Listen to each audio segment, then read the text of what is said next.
Makhluk ini bukanlah hewan yang agresif, tapi sering menjadi momok bagi banyak orang yang bermain di tepi pantai ataupun tepian karang. Kita selalu menyalahkan mereka atas tindakan kita sendiri yang tanpa sengaja bersinggungan dengan mereka.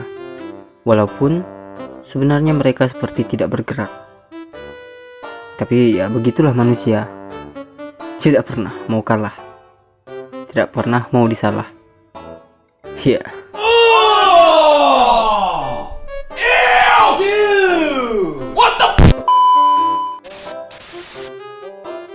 Mungkin ini juga yang menjadi cikal bakal dari nama mereka, yang seakan seperti najis yang patut dijauhi. Ngapain kamu di sini? Aku nggak mau berteman sama kamu. Ya ampun, kamu berdosa banget. Selamat, Anda kena prank. Itu kameranya aku taruh situ. Tahu kalian? Pikir lucu? Ya, hah? aduh, kacau kali. Mungkin pada zaman dulu seseorang secara tidak sengaja bersentuhan dengan mereka, dan orang tersebut refleks memaki atas rasa sakit yang ia terima. Kau memang setan, memang babi yang kau nih.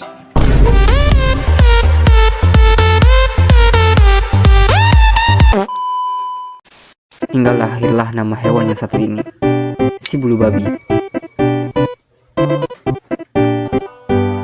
Terlepas dari benar atau tidak, saya tidak mengatakan pasti karena nama itu terkesan terlalu memaksa.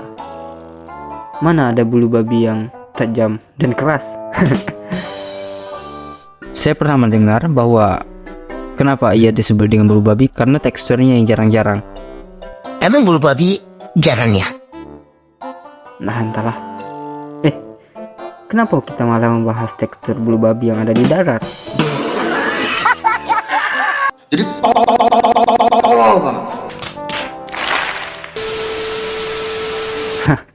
Sudahlah. Yang jelas saya hanya sekedar beropini ataupun berteori. Tapi ada nama lain dari mereka yang lebih cocok dengan bentuk tubuh mereka, yaitu landak laut. Dan sekarang mari kita bahas salah satu biota laut unik yang satu ini. Di Let's Learn Together with Jejak Anak Pulau.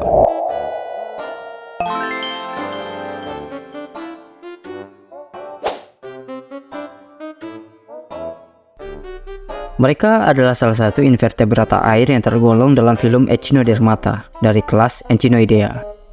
Landak laut bisa ditemukan di berbagai kedalaman laut, mulai dari wilayah intertidal hingga laut dalam, mulai dari perairan laut tropis hingga laut di daerah kutub. Dan berdasarkan catatan fosil, Echinoidea diperkirakan muncul pada pertengahan zaman Ordovician. Landak laut atau Echinoid tertua kira-kira berumur 450 juta tahun. Landak laut sendiri terbagi menjadi 3 golongan utama, yaitu golongan pertama, landak laut tipe reguler atau regular urchin. Kemudian landak laut hard urchin atau spatangoid.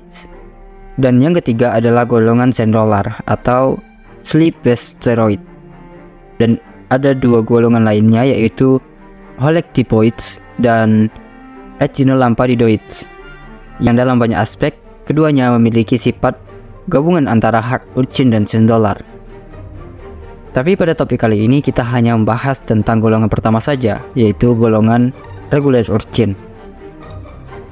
Mereka ini hidup dalam kelompok ataupun soliter tergantung pada jenis dan habitatnya. Landak laut ini merupakan hewan pemakan segalanya atau omnivora. Pakan dari mereka biasanya adalah detritus, alga, dan organisme kecil. Dari beberapa penelitian menunjukkan bahwa mereka memiliki kemampuan beradaptasi yang tinggi terhadap perubahan lingkungan. Namun, ada juga beberapa spesies lainnya yang cukup rentan terhadap perubahan yang terlalu signifikan. Sistem pernapasan mereka dilakukan oleh 10 buah kantung yang terdapat di daerah mulut mereka. Umumnya, bentuk tubuh mereka bulat dan oval. Beberapa spesies memiliki ukuran yang sangat besar, dan yang lainnya berukuran relatif kecil. Seperti landak yang kita temukan di darat, makhluk ini juga memiliki mekanisme pertahanan diri terhadap predator, berupa duri-duri tajam yang di beberapa spesies memiliki kandungan racun yang berbisa. Penyusun utama dari duri landak laut adalah magnesium dan kalsium karbonat.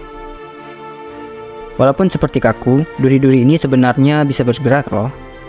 Hal itu dikarenakan sambungan antara duri dan tuber sel terdapat jaringan epitel dan jaringan otot yang menjadikan duri landak laut dapat melakukan pergerakan walaupun terbatas. Bisa dari duri mereka, dikatakan cukup berbahaya karena mengandung zat beracun dan juga mikroba patogen. Gejala dari racunnya bervariasi, mulai dari nyeri dan pembekakan, kesemutan dan mati rasa, mual dan muntah pada kasus tertentu, serta reaksi alergi yang lebih fatal yang menyebabkan luka parah dan amputasi.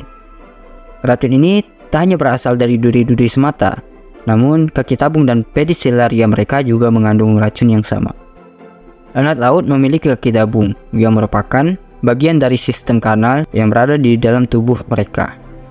Kaki tabung mereka memiliki peran dalam melakukan pergerakan dan menangkap partikel makanan, serta sebagai alat sensorik mereka untuk merasakan tekstur dan keberadaan objek di dasar laut. Kaki tabung mereka juga dilengkapi dengan alat penghisap. Hal itu berguna bagi landak laut untuk menempel pada substrat dan berjalan di permukaan substrat. Selain itu, pada landak laut terdapat juga Pedicelaria yang merupakan organ yang dimiliki pula oleh bintang laut. Pedicelaria ini memiliki berbagai fungsi, antara lain untuk pertahanan diri dari predator kecil, untuk makan, dan membersihkan diri.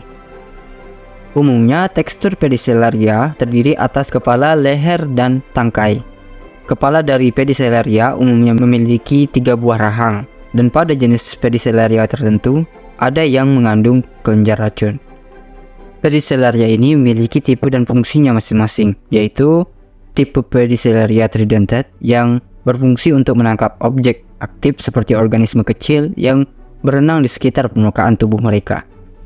Kemudian ada tipe Pedicelaria Opiocephalus globiferaus yang berfungsi untuk menangkap objek yang ada di permukaan tubuh, mengusir hewan yang lebih besar, dan selain itu juga mengandung racun sebagai pertahanan diri mereka. Kemudian ada tipe Pedicelaria triphylaus yang berfungsi untuk membersihkan permukaan tubuh dan mengumpulkan makanan. Pada bagian mulut terdapat membran peristom yang di dalamnya terdapat organ yang digunakan untuk mengambil dan mengunyah makanan dari substrat. Organ itulah yang disebut Aristoteles latern atau lentera Aristoteles. Organ tersebut terhubung dengan saluran pencernaan seperti faring, lambung, usus, hingga ke anus. Aristoteles latern merupakan suatu organ yang terdiri atas gigi atau rahang, tulang, serta otot. Aristoteles latern memiliki 5 rahang atau gigi yang dapat menjulur keluar. Gigi-gigi tersebut ditopang oleh sebuah ossicle yang dinamakan dengan pyramid plate. Gerakan gigi ke bawah dilakukan oleh otot extensor, sedangkan gerakan gigi ke atas dilakukan oleh otot retraktor. Untuk reproduksi atau perkembangbiakan mereka dilakukan secara seksual. Pembuahannya terjadi di luar tubuh dengan cara melepaskan sel sperma dan sel telur ke kolom perairan. Pada saat memijah, telur dan sperma akan dilepaskan dan kemudian terjadi fertilisasi, yaitu pembelahan dari 1 sel menjadi 2 sel, 2 sel menjadi 4 sel, dan seterusnya hingga terbentuk blastula. Selanjutnya, blastula akan mengalami gastrulasi, yaitu mulut mulai terbentuk dan terbentuklah tahapan prisma di mana larva mulai mampu untuk makan. Setelah tahapan prisma, maka larva akan berkembang menjadi tahap Pluteus, dan setelah itu terjadi metamorfosis menjadi juvenil landak laut.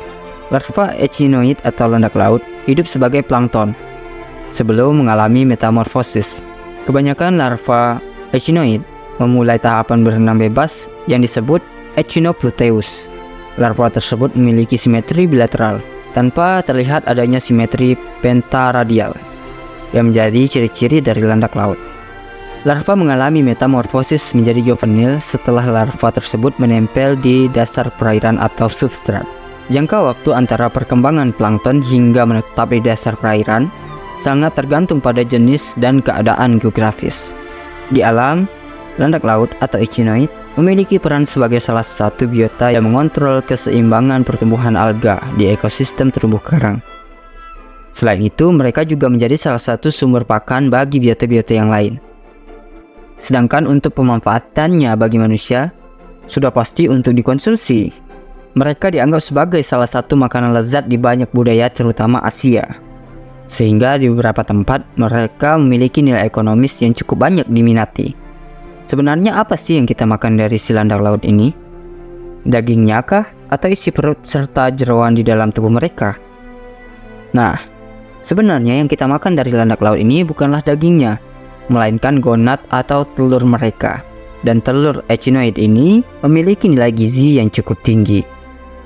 Di Jepang, landak laut tidak hanya ditangkap namun juga dibudidayakan untuk mendapatkan gonad mereka yang disebut sebagai uni. Selain itu, ada juga penelitian yang menunjukkan bahwa pemanfaatan landak laut ini bisa digunakan sebagai potensi biomedis. Dan di Indonesia sendiri, menurut beberapa peneliti, ada 3 jenis bulu babi yang bisa kita kembangkan, yaitu Echinometra spp, kemudian Trypneustes gratila, dan Diadema cytosum. Oke, cukup sekian pembahasan kita tentang bulu babi atau landak laut ini. Semoga penjelasan dari kami bisa dipahami dan mudah dimengerti. Dan saya ucapkan terima kasih yang sudah menonton hingga ke detik ini dan selalu mendukung channel kami. Baiklah, sekian dari kami. Semoga hari Anda menyenangkan.